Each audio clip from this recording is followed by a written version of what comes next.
Ալավերդու համայնքապետարանը հետ է կանգնել $77,000 արժողությամբ ծառայողական մեքենա գնելու մտադրությունից։ Այս գումարը բյուջեում եւ այս տարվա աշխատանքային պլանում ներառվել էր անցած տարվա վերջին 3 ամիս անց արդեն այսօր Ալավերդու համայնքապետ Դավիթ Ղումաշյանն Ազատությանն ասում է, չնայած ծառայողականի կարիք ունեն, բայց մտափոխվել են ու բյուջեով նախատեսված 30 միլիոն դրամը կուղղեն այլ նպատակի՝ գյուղատնտեսական տեխնիկայի ձեռքբերմանը։ Այս բան չենք նախատեսում գնել ու առաջիկայում չենք նախատեսում գնել։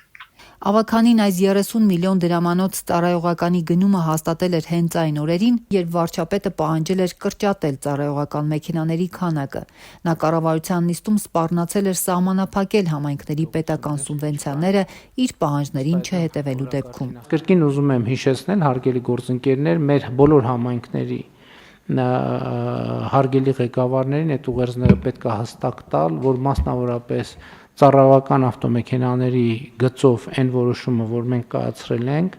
այդ որոշումը շարունակում է մնալ ուժի մեջ եւ այն սկզբունքը, որ ես առաջադրել եմ, բոլոր համայնքներում պետք է կիրառվի, բոլոր համայնքներում առանց բացառության։ Իհարկե այն համայնքները, ովքեր չեն ուզենա կիրառեն, դրան համապատասխան հետևանք կհետևի, այսինքն սուբվենցիոն ծրագրերի եւ այլ ծրագրերի սահմանափակումներ կլինեն։ Ավելի վաղ իր Facebook-յան էջում տեսանյութ էր հրապարակել, որտեղ գչի հարվածով կրճատում էր ծառայողական մեքենաները։ Նույն օրը երեկոյան հանրային հեռուստատեսությանը տված հարցազրույցում արդեն խոսել էր կաթսնային գործողությունների մասին։ Հիմա, քանի որ այս ժամանակը եւ հանձնարարականը պատշաճ չի օգտագործվել այդ խնդիրը համակարգված եւ խորքային ձևով լուծելու համար, հիմա ես ամենայն հարգանքով այդ խնդիրը լուծելու եմ կաթսնային ձևով, որովհետեւ մեր գործընկերները ժամանակին պատշաճ ձևով չեն արձագանքել իմ հրապարակային եւ ոչ հրապարակային ասածներին, հիմա ստիպված կացինով պետք է։ Հիմա քանի տոկոսն է կացինով կտրելու։ Շատ մեծ տոկոս։ 80,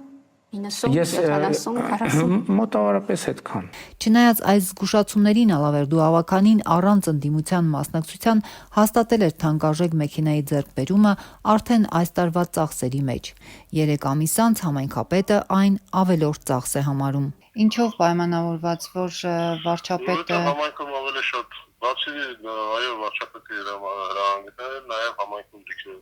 խնդիրներ կա գյուղատնտեսական եւ աղբանության համար տեխնիկաների համար այդ տողոք գումարները օգտագործվում։ Ծառայողական տեսակի մեքենա չեն գնելու միանշանակ։ Ալավերդու ՔՊ-ական համայնքապետ Դավիթ Ղումաշյանը, որ պաշտոնավարում է ավելի քան 1 տարի, անցած տարեվերջին ծառայողական մեքենան ավելորդ չի համարել։ Ազատության հարցին, թե ինչու է այն ներառվել աշխատանքային պլանում, եթե ավելի կարևոր խնդիրներ կային, Ղումաշյանը հրաժարվեց մեկնաբանել, առաջարկեց գրավոր դիմել ու անջատեց հեռախոսը։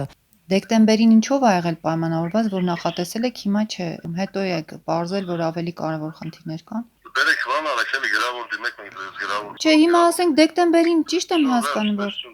Ղումաշյանը նշեց, թե արդեն 7 ծառայողական մեքենա կրճատել են առանց մանրամասնելու, թե ինչ վիճակում են դրանք գտնվել, արդյոք մինչև այժմ շահագործվում էին կամ արդյոք օտարելու դեպքում համայնքին շահույթ կբերեն։ Այսինքն գնահատելու ենք վաճառանք։ Մինչդեռ Լոռու մարզի մեկ այլ համայնքում Սպիտակում անցած տարվա ամռանը ծառայողական մեքենայի պատմությունն այլ ընթացք էր ստացել։